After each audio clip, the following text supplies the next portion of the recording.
Hello, my name is Olivia Eisenhower, and we are out here at Phoenix Municipal Stadium where the Sun Devils just wrapped up a series and a doubleheader today against Hawaii, where the name of the game was pitching and the small hits adding up for the Sun Devils to bring them 2 wins after initially losing that first matchup.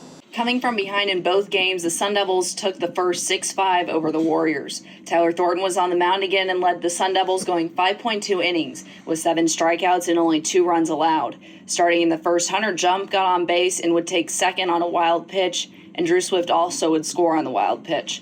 The 2 allowed runs by Thornton came in the second after he gave up a home run. Calmer and Haas would score in the third to tie the game at 2. A combination of singles, sac bunts, or sac flies on both ends would bring the game to 4-4 by the end of the 7th.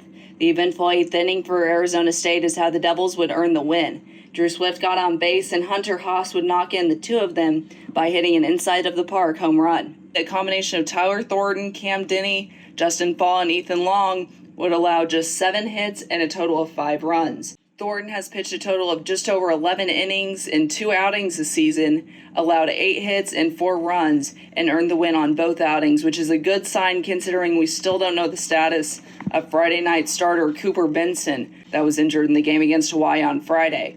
Head coach Tracy Smith spoke on the impact of Haas's inside-the-park homer on the momentum of the day.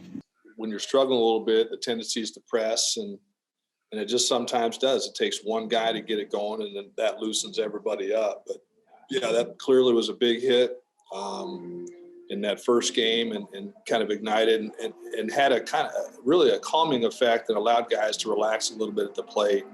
In game number 2 of your doubleheader Saturday, the Devils' bats lit up in the second. Joe Lampe hit a homer, and just when you thought they couldn't do any more damage, Drew Swift homered to left to top it off. Unfortunately, Arizona State pitching had just as hard of a time. Starting pitcher Eric Tolman would pitch just 3.1 innings. Brock Perry would do the cleanup by facing 2 batters in the 4th. Jared Glenn would come in for 3.2 innings.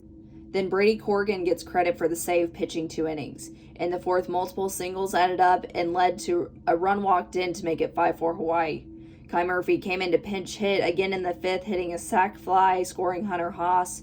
In the 6th, Joe Lampe flied out and scored Sam Ferry to put the Devils up 6-5.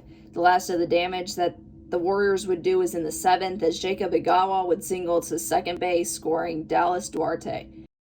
The last 2 innings, of course, pitched by Brady Corrigan to secure the win for the Sun Devils, 9-6. We got the win. It felt great. Team's fired up. Long day of baseball. Come out after a loss yesterday, get 2 great team wins. I mean, that shows a lot about this team. I mean, from top to bottom, it was awesome. Jared Glenn did an unbelievable job getting us out of that jam, and then I closed it down. It was great. Sun Devils host Nevada on Tuesday, March 2nd at 1:05 p.m. Mountain Standard Time, which you can watch on ASU and Pac-12 Plus live stream. I'm Olivia Eisenhower.